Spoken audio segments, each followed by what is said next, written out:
Friday morning to you. Thanks so much for tuning in to Tisha Talks Live at 10:45. I have got my Hawaiian shirt on because this guy coming all the way from Oahu is joining me today. This is Steve Rix. He is the Chief Experience Officer of Play Lab. Today we're going to be talking about the role of play in mental health and his new book, How Play Saves the Day. So Steve, welcome to Tisha Talks Live. I know you've been a guest before. So honored to have you. You were nice and tan, my friend. How are you? Well, much aloha from paradise. Throw down a shaka to all my Hawaiian friends. I am doing fantastic. I've spent the last 7-8 days with my son who's on island visiting, literally island hopping, playing golf, and just literally enjoying paradise. It's been a wonderful week. And the book, Play Saves the Day that you mentioned, we're really starting to get some traction. We've sold almost our first 1,000 copies. And I told people this little goatee I have, I'm not shaving it till we get to 10,000 copies. Woo! So like at some point today, we'll talk a little bit about that because I don't want to be the next member of ZZ Top. Yeah, so we're like, we got to get that. We got to get that. Yeah, like, for get sure. To your knees. Get to your knees there, Steve. All right, we've got Robert joining us off of LinkedIn. He said, "Yeah, he's all the way. He's all the way from Canada. Aloha, Robert. Yeah. Aloha, Robert. Thanks so much for tuning in to Tisha Talks Live. Just like Robert, if you are tuning into this live, either on Facebook, I see we have some people on Facebook, YouTube, or on LinkedIn. Make sure you drop us a comment, say hello, just like Robert did. And if you have any questions throughout this whole broadcast, Steve and I are here. So ask away. We know right now May is also Mental Health Awareness Month. So this is such a key topic, Steve. And I love that we're going to be talking about how play can help that, right? How does play incorporate that into mental health when we talk about organizations and just individuals? So thanks again for being here. I had the pleasure of seeing Steve. I was in Oahu late March. And of course, if I'm in Hawaii, I have to go see Steve. So Steve, thanks so much for grabbing coffee with me. We were laughing because a great time. Great time. we were talking. He was trying to guide me in directions, and I'm kind of directionally challenged. And he's like, "There's not really a bad thing if you're just like lost in Hawaii, right? It's not really a bad. There are worse places to be lost, right? Worst places to be lost. Exactly. All right. Yes. And Robert putting up here Mental Health Week, May 2nd through the 8th. Thank you so much. And let's get started, Steve. I'm really interested about this topic, as are some of our viewers and people who are watching the replay. So if you're watching this live, awesome. If you're watching the replay, you can always ask us questions. Steve and I will come back to you on that. But let's talk about, what are you doing with mental health in the workplace? You were talking to me a little bit about this in the green room of how your book is maybe going to some different organizations, fingers crossed. But talk to us about, how does it play a role in the workplace?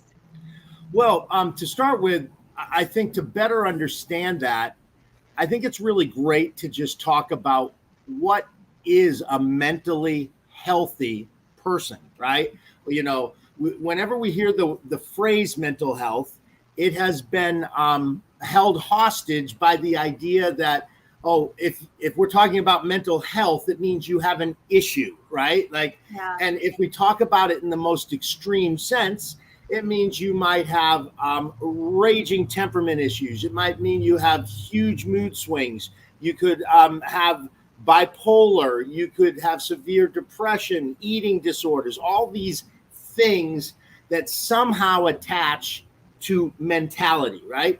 However, in the simplest sense, mental health, as a pure definition, at least as I see it, and it's very simple. Let's not overcomplicate it.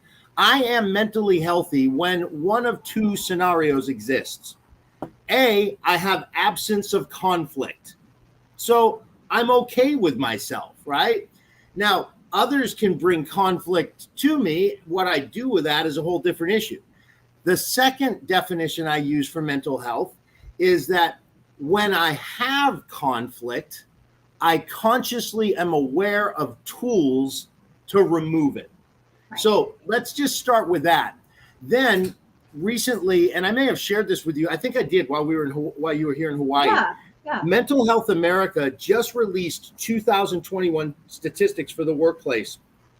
This is staggering. Over 1 million people across Fortune 100 companies, I think it was. Might have been Fortune 1000, but point is a large sample size, right? Mm-hmm. Were surveyed, and only 5% of them said that the workplace environment supported mental health, right? The idea of being absent of conflict. So why are we bringing this conversation to the workplace? Quite simply, because if I am unengaged or if I'm disengaged, right? Even worse, right? The same survey said 56% of people today at work in 2021 used work time to look for other jobs. That's not only unengaged, that's disengaged, right? Right. So when we think about the workplace environment, if 80 to 90% of the people who show up at work are unhappy, this is a mental health issue. They have a conflict that they cannot resolve. It could be management. It could be emotional safety in the workplace. It could be a physical safety issue, right? Certainly post-pandemic, there's been a lot of consideration on this. And you know, I want to say post-pandemic and mean it, and yet this thing keeps perpetuating itself. But here's what's true. For decades, the workplace has been about structure, which is process, money, which is profit, and excellence in delivering your product. But the one thing the workplace has not been about is human capital. Like all these massive companies globally, certainly here in the US, it's a big example, but it's a global issue, have put so much emphasis on process, product, and profit, they forgot the human capital that gets them there. So this is why today we're having conversations with any company that will listen to us about, if you've made all this money in the past, and here's one thing we know, that in the US stock markets for 13 years, it has been what's called a bull market, meaning going up year after year, even the last 2 years, right? So somebody's making money, but it's not the average human being. So it gives us a platform that says, if you're making all this money and 80 to 90% of the people who work for you are unhappy, are having some form of early stage mental health issues, right? Because I don't overnight become wildly depressed. I don't overnight, you know, just all of a sudden wake up and tomorrow have a stage 4 illness of mental nature. These are compounding things. So our invitation to leadership in C-suite level and in HR departments is, what would happen if you actually invested some time, money, and energy in infusing tools in the workplace that create mental pliability where otherwise there might be calcified ideology or limiting beliefs? What would happen if in the workplace you created a relaxed intensity that allowed for improvisation and pivoting? I was on a call yesterday with an amazing woman. She's from Chicago. She now lives in Charleston. Her name is Erin Deal. Shout out to Erin. She is the CEO of Improvit. And she goes into the workplace using improv and comedy to insert levity. Well, man, that's a form of play, right? So I think, to your original question, what are we doing? We're just asking a really compelling question that you can hear a pin drop when I stop the question. And that question is, HR leader, CEO, chief cultural officer, what is your 2022 plan and beyond for creating a mental health, utopia where your clients feel safe, they can grow, and they'll never want to leave? Ish, you really hear a pin drop. Oh, I'm sure. Yeah, we're just not. For a long time, HR has been about a few things. Let's get you your 401k. Let's get you your health insurance. And oh yeah, let's make sure you don't do anything stupid that messes up the company. So here's our, Me Too policies. Here's our policies and procedures for risk and liability. HR was really designed in its earliest stages not to be a employee resource, but to be an employer protection tool. and it's time that conversation change. So we're out there being just instigators, inciting playful riots of possibility by saying, what if we did it differently? Okay. So you had so many great points in that. First of all, the fact that you said that all of these employees are spending their employee time searching for other jobs is one red flag, obviously. I also want to give a shout out to Erin Deal. I think I connected the two of you because I'm like, she's doing some amazing things. I'm trying to get her on the show as well because she's doing some great fun things, right? She's trying to shake it up a little bit. She sure is. Yeah. So Erin Deal, if you're watching, I'll be tagging you in this because Steve had some great compliments to share about you. Erin, of course, on LinkedIn with us too. And I agree. I think we need to ask those hard questions. It's not, this is the way it's always been done. As we watch all of our employees start to leave us and we can't retain them and they're having problems. I loved what you said, Steve. This is not, I just woke up and I'm now like in this complete depression, can't get out of bed. This has been happening day after day after day after day. So yes, big kudos to you for going in and asking the hard questions and saying, so what are you going to do about it? What are you going to do? Yeah. Well, and if you think about it, and boy, I see Robert's chimed in with a whole bunch of stuff. I know, Robert, we're going to get to some of your comments and thanks so much. But if you think about it, the workplace for years was never designed to deal with the employees' challenges. Yeah. So fact is, if I went home from my, 40-hour a week W-2 employee job and found out that my son just got, kicked out of school because he's a drug user, right? And by the way, my son, I'm not, that's hypothetical, right? but my point is this, that if that happened to me, and then my wife was like, you're never around for your boy. And now I've got marital stress. I've got parenting stress. My focus takes off of my job to try to save my family. My poor results at work. Why would I ever go and talk to my manager who isn't really tasked with supporting my personal challenges? They're tasked with meeting their quotas or their standards or whatever it is. So like the next time they go to a manager's meeting, well, Steve's not cutting it. We might have to find someone else, right? Like the workplace doesn't invite community support, emotional safety, and yet we spend more of our waking hours there than anywhere else. And that will change. And the reason it'll change is there's something I wrote about. I did a white paper a few years ago in 2019 called The Millennial Shift. Mm-hmm. And in 2020, just before the pandemic, February, millennials represented more purchasing power than baby boomers. And that's saying a lot, right? Mm-hmm. So they're now the biggest single influence, whether we accept it or not. And they're not going to have a workplace that doesn't feel good. They'll quit. They'll go somewhere else. They don't care about your 401k match. They care about a flex week. They care about the incentive being some tickets to Coachella, right? Like, I mean, they think differently and they think well. Now, I know a lot of people think they're entitled, and I know the show isn't about millennials, but they're going to shape mental health because they're not going to put up with all the, pardon my French, but the bullshit that their parents and grandparents dealt with. Because they want to feel good. They want to experience things in life. So without even knowing it, many of them lead the charge for mental health by demanding a better workplace environment. Does that make sense? I think it's time. I think we need to. I want to point out, because Robert is definitely blowing up the feed here with some great stuff, but I like this comment that he put up.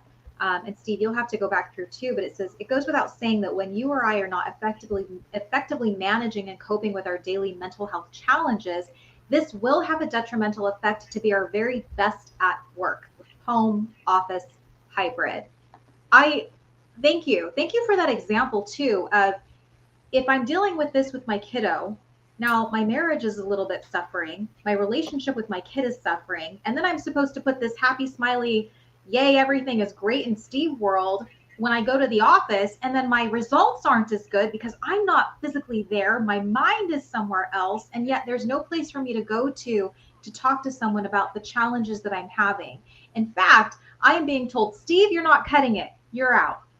We're looking at Yeah. your numbers. You're out. And you're like, great. Now I have more stuff. I'll be honest, Steve. I was talking to my mom about this, but we have a friend whose husband just committed suicide, and he's This older. is a huge issue, right? It is huge. He's older. He's got to be in his 60s. So this is a family friend. His kids are grown. His kids are successful.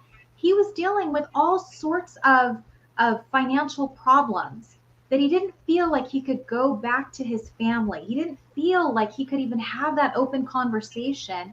So he decided to end his life. And it's just sad to me that it's like we've gotten away from this open communication. Like you said, if I went to my employer and said, I'm really struggling here, can you just hear me out? Like, listen to what I'm saying. And they're like, sorry, no, Yeah. sorry, you're kind of, you're not cutting it, Tish, and we got to let you go. Right. When the narrative should be something totally different, like the Ad Council, a massive organization, and does all sorts of great work. Maybe a year ago, released a new campaign called seizetheawkward.org. And it's fantastic because it's like being able to have that conversation and say, hey, Tisha, are you okay? Right. And like my son lives on the mainland. He's 28 or 29. I can't even remember. But like he's close to 30. And it's like, I can't believe my kid's 30 because I still feel 30. But like what's fascinating is like, I don't get to see him all the time because he's got his life there. So you can be sure, like yesterday, I started the conversation with him by saying, I don't think I've ever told anyone this, but I want you to know, like after Robin Williams killed himself. Yeah. And I loved Robin Williams, but I have never, ever been able to go back and watch any of his work because it has me in such deep inner conflict as to how did a man who gave the world so much joy and happiness have the ability to hide such deep pain that he would take his life, right? And we can highlight a guy like that because the whole world knew him. But here's the God honest damn truth. Millions of people worldwide struggle like that, which is why, it's why I wrote the book, Play Saves the Day, because I think the treatment of, quote, mental health has become so clinical and so diagnostic that like, I have a beautiful friend, shout out to Anna Marie, and I'll give you her information so you can tag her. I met her virtually in Spain. She's from Romania, her and her husband, and she was diagnosed with bipolar. And I meet many people, and whenever the diagnosis comes in, it's almost as if the doctor said, here's the key to your prison cell. Now, once in a while you might get out, but this is the new box you got to live in, bipolar. And to anyone who may be bipolar, please do not misunderstand my comments as not being empathetic. I can only imagine the range of emotion people feel when I understand the science behind this. But Anna Marie said, I'm going to use that to my advantage. And she is one of the best ambassadors of play I know. She writes poetry, she paints, and I met her because I saw her on LinkedIn an invitation to a virtual art exhibit early in the pandemic when I was rethinking how I'm going to get the message of my work out because I couldn't be with people face to face. Right. And as she shared her journey, because we've chatted several times over Zoom since then, she's like, all bipolar is for me is my alarm clock that says it's time to play.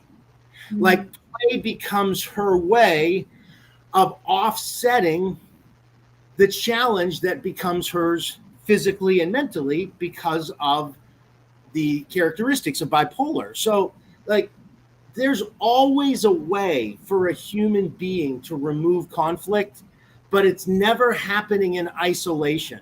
It has to happen in community. And this is why I love play. There's science that suggests when we get stuck, when we get moody, when we get into these, call them stage 4 mental health conditions, it's a function, and I used this phrase earlier, of calcified ideology, telling ourselves the same narrative over and over and over so long that the neurotransmitters that ping back and forth in the brain, microscopic things we could never see but exist, they ping back and forth, and then they actually code it with something called myelin. So it'd be like taking open wires, circuitry, because that's what the brain is, and then saying, well, you say this so much, it must be the truth, so we're going to protect it so it's hard to break that pattern. Does that make sense before we go any further? So what play does is it creates neuroplasticity, a new science that suggests everything from people with stroke and motor skill issues to people with severe mental health issues can create pliability in the brain. So many people default to a certain way of thinking. Play poses possibility. Play relaxes intensity. Play brings you fully present. Play activates imagination. It creates perfect self-expression. And there's a lot more it does, but just those 5 or 6 aforementioned things become massive tools to support mental health. Everybody needs to play. Like my best example is a slinky, because when I'm stuck, I'm rigid like this pen in the slinky.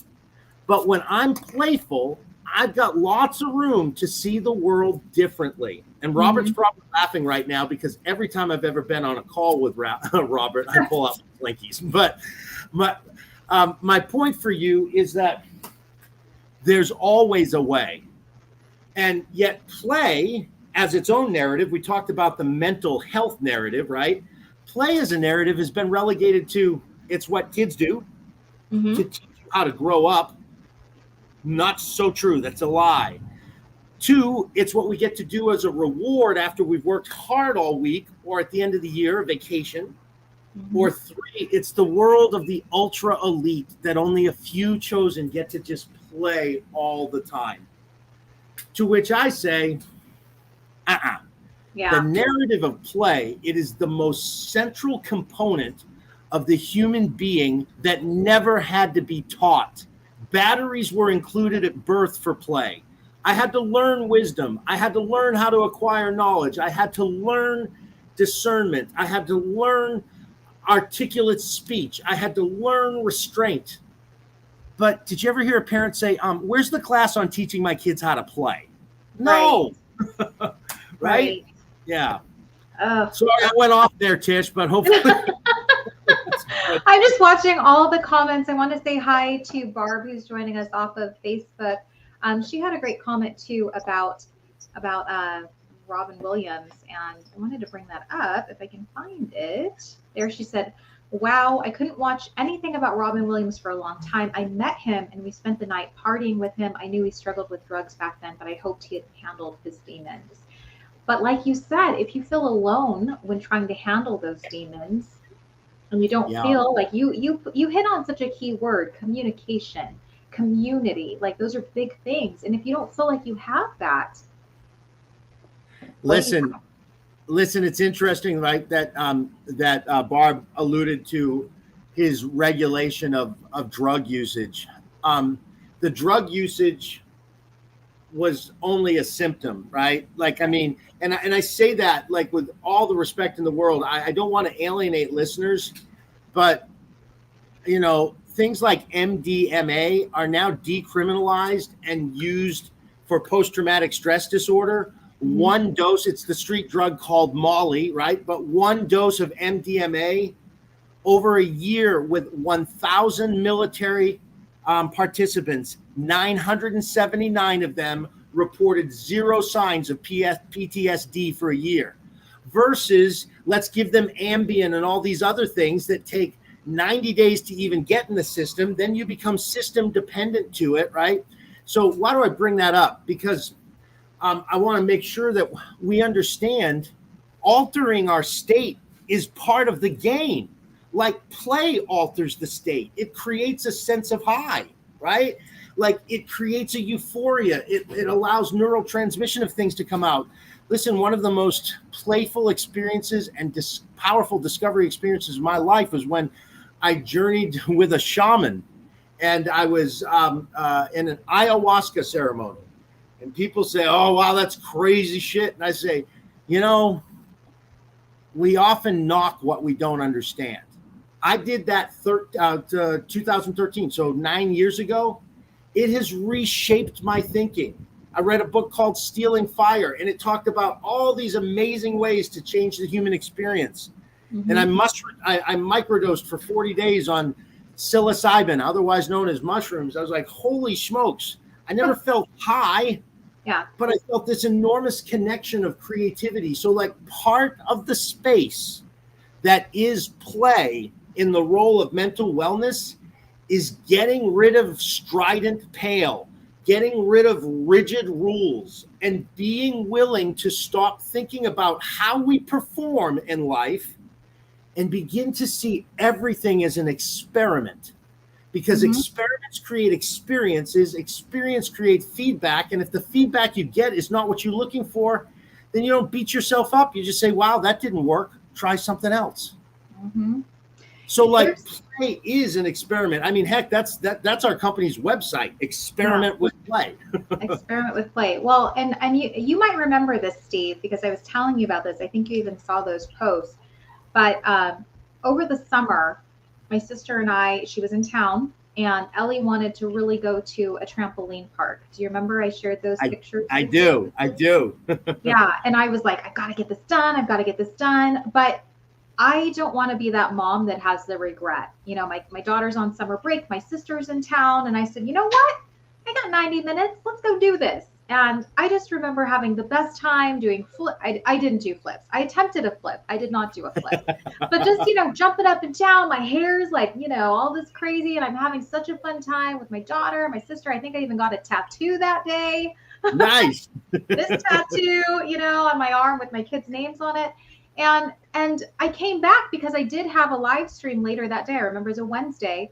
And I was just like so energized. I was like, let's go, let's do this. But if I was just going through my day and didn't have that time to play, and I was on that rigid schedule, geez, I end my day just going, all right, another day in the books.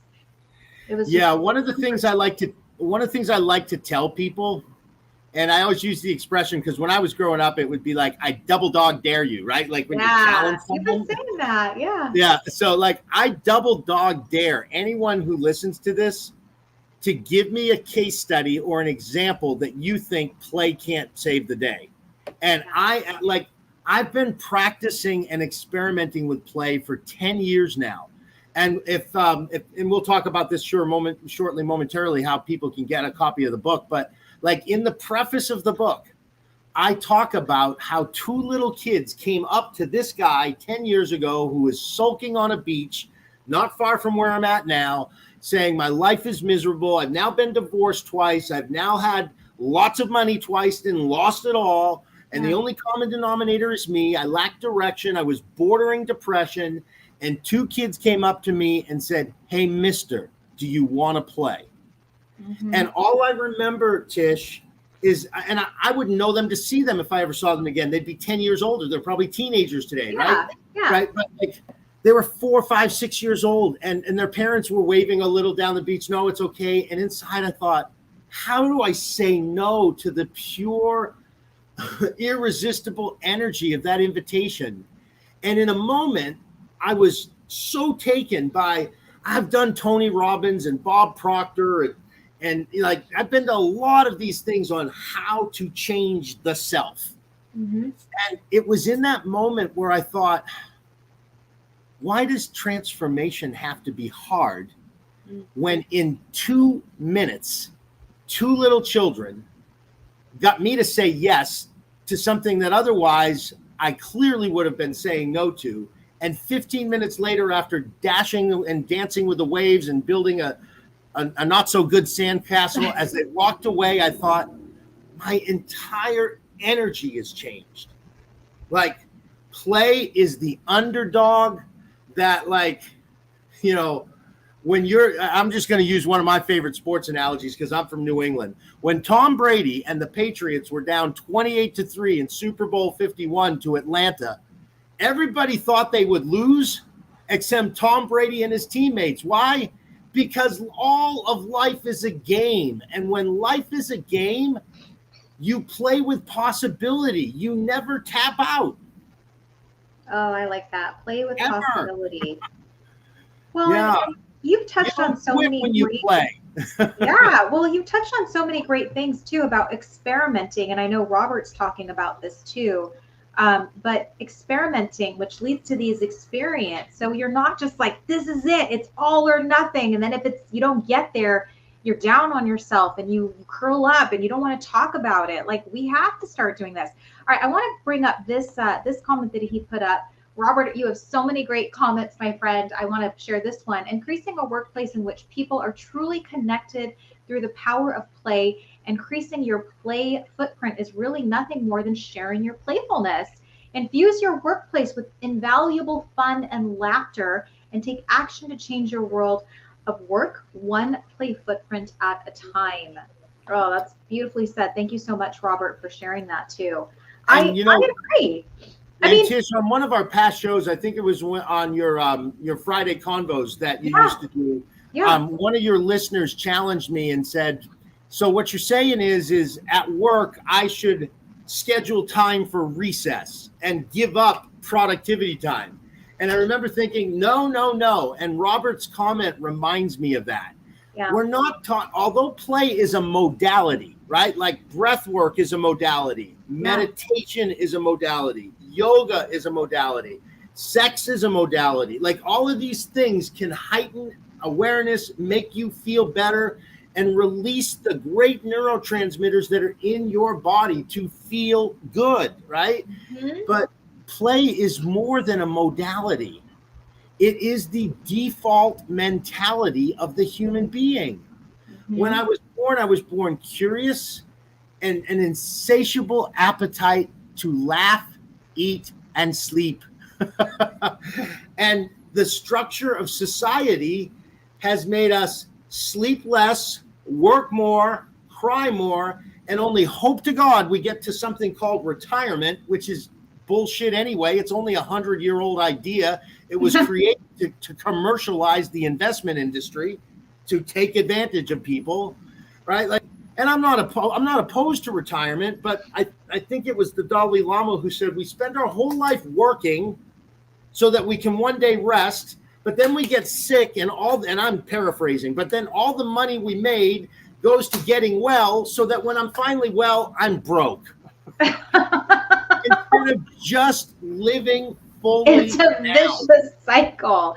Yeah. Oh, and Steve, you and I know this. So I love it. Like, you are like the youngest guy I know. And I say that because you have this insatiable appetite for just play and good times and laughter and smiling. And it's funny, like I was at a gym class yesterday. I don't know if you saw my post about this, but a woman came up to me and I was freaking burning, like legs burning, arms burning, like fire. I was at an upbeat bar class and I'm smiling throughout the whole class. And she's like, I just have to say, I really love your smile. I'm like, yeah, smiling through it all, smiling through the burn, smiling through it all. But I think you and I have uncovered this whole secret. People ask, like, what's that fountain of youth? I'm like, it's play, it's smiling, it's not taking life too seriously. Like, I'm excited that I'm like getting off the grid in about 6 years. I've told you about this. I'm not retiring when I'm 80. I'm retiring when I'm 47. And it's interesting. It's interesting too. I have two thoughts about that. One, I did a meme years ago. We don't stop playing because we grow up or grow old. We grow old because we stop playing. Play is the fundamental thing that keeps the whole being moving. Body, soul, mind, emotion, imagination. It, like, right now, one would call this, well, Steve's at work. He's out promoting his business in his book. Well, the truth is, in my book, we talk about 8 play personalities. And when you attach the kind of work you do to your play personality, you don't ever work another damn day in your life. All I'm doing right now is painting a picture. I'm telling a story. Hey, everybody, gather around. I want to tell you this campfire story is just going to make you super excited. And here's what I know, Tisha. I know it's infectious because people can feel authenticity. Like, I can't fake this shit, right? No. Like, and this is my point. It's only one of 8 play personalities. But when people come to understand their play personality and they work within that, they're no longer working anyway.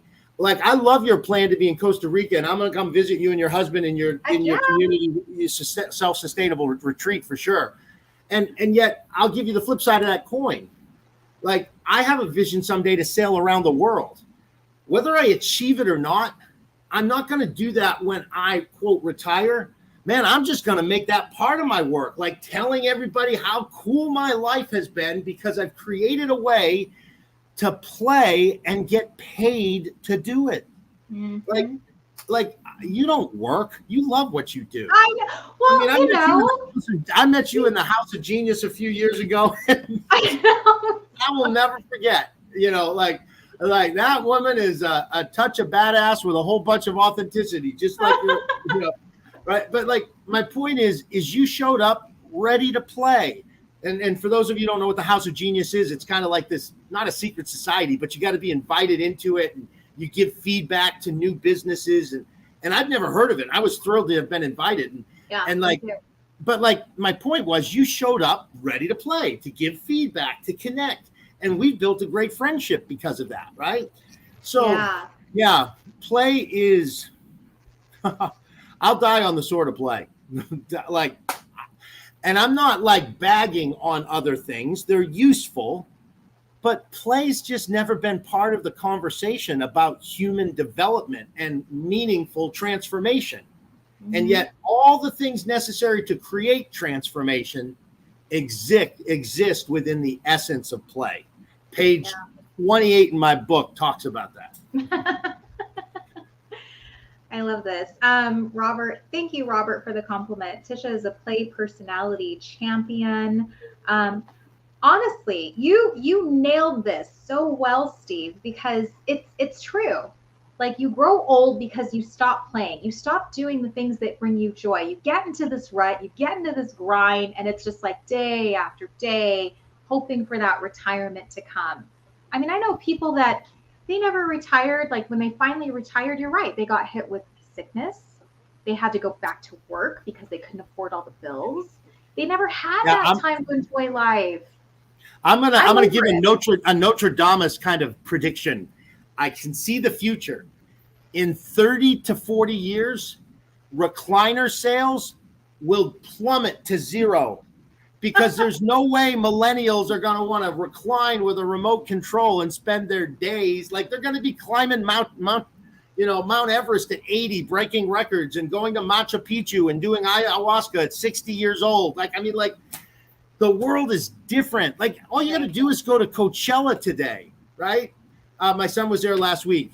Like, and I remember the first time he dragged me to an electronic music festival called EDC. I was in my 40s. I was amazed. And what I saw was there were people all ages. Fact is, I'd go back today in my 50s. Like, people are thinking differently about what it means to experience life. Yeah. And because the baby boomers were so conditioned to work your ass off for 40 years, just in case the next Great Depression comes.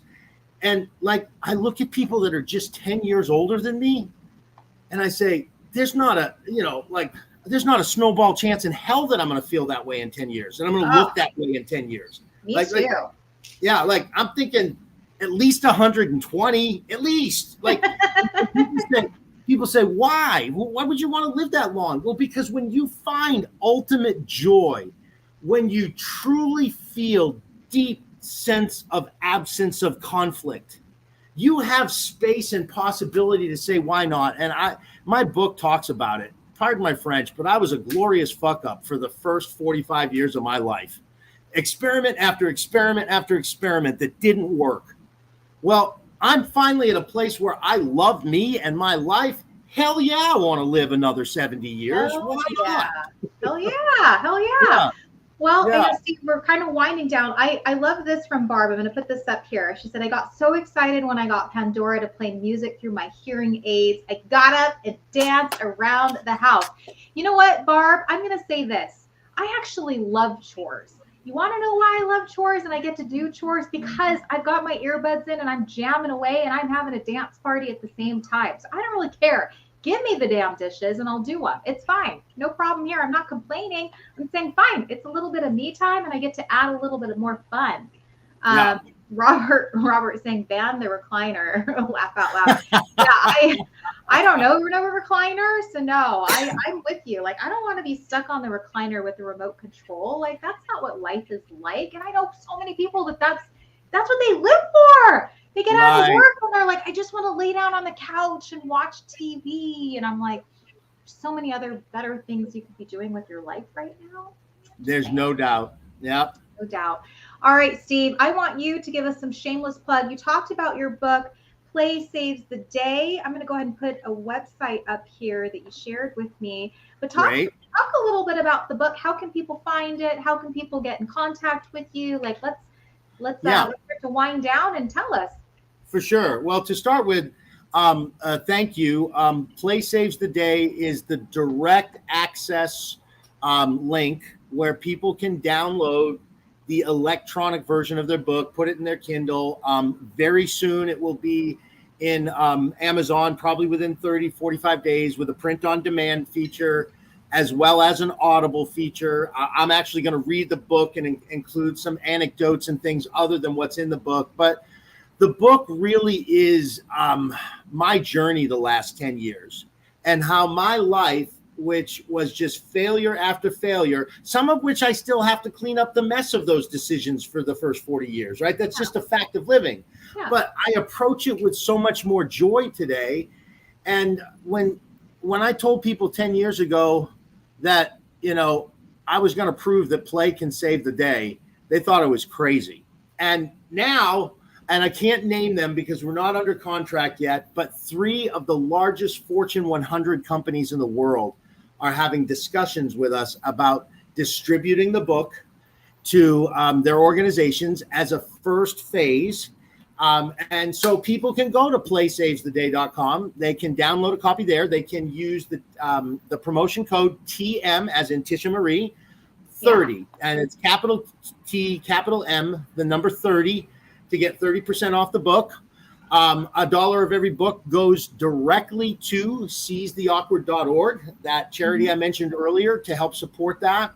And the other couple things I want to promote, and they can go to experimentwithplay.com and get on our mailing list, or connect with me that way directly. They can email me at steve@experimentwithplay. I make myself totally accessible to anyone and everyone as best I can. And that people should be following us and looking for our first Playground Live, which will be coming towards the end of May. We've got some amazing people we're working with. We're Matt Heineke. We should tag him here. Matt owns Maximize, which builds virtual gaming experiences.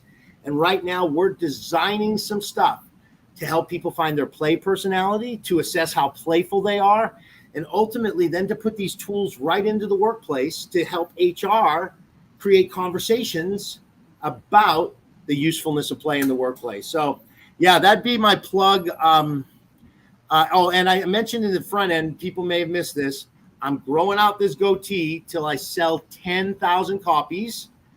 As longer than it's ever been. It's kind of fun now, but I don't want to be ZZ Top. So like, help me out, spread the word, and think outside the box. Like, we sold 300 copies of the book to one company that's giving each employee the book as a gift. And then in turn, we're going to do a virtual workshop for them. So there's many, many ways that we'd like to get this book out, because everywhere we go so far, it's being just received with rave reviews. And I just feel so privileged to be an ambassador for play. Like, I will never be shamed by play. It will always save the day. And you have taken such a great stance on it. Honestly, Steve, like, I don't know anyone that talks about play as much as you do. Like you, to me, you have carved that niche out for yourself so well. And that's what you talk about. And that's what people know you for. So kudos to you, friend, for doing that. You know, Thank you. And talk about play, but I love that you do. I can always yeah, well, and you've become an ambassador of play. I've watched you transform since we've known each other, right? You're now a chief experience officer, right? It's all about the experience. Yeah, I was like, Steve, I like that CEO. I think I'd take that chief experience officer title too. Yeah, for sure. Yeah, I mean, you know, I host an event here in Phoenix, and by the way, Barb is also in Phoenix. Barb, Steve will be out here. Yeah, Steve. Is it October 25th? October 25th. He is I'm so excited to be with you for the big Social Connect. Yeah, so he's going to be out here for Social Connect Phoenix as one of my panelists, sharing some stories. So I hope if you are in the Phoenix area, you'll save the date and come out for that. But you know, you were talking about this with me, and I agree. I don't feel like anything I do is this hardcore work routine boring. Like I'm like, no, I love this. The fact that I was like partying up with 85 people at my happy hour last week, I'm like, this is life. Like this is the fun things that work is made of. Like this should be every day, right? So yeah, I get you. Like I'm like, no, it doesn't have to be boring or mundane. No, like and one of the things, and just to wrap it up with this thought, sometimes when people say play, well, what do you mean? Jump rope, go to the zoo, ride a bike, play a board game, play with your slinky, blow bubbles.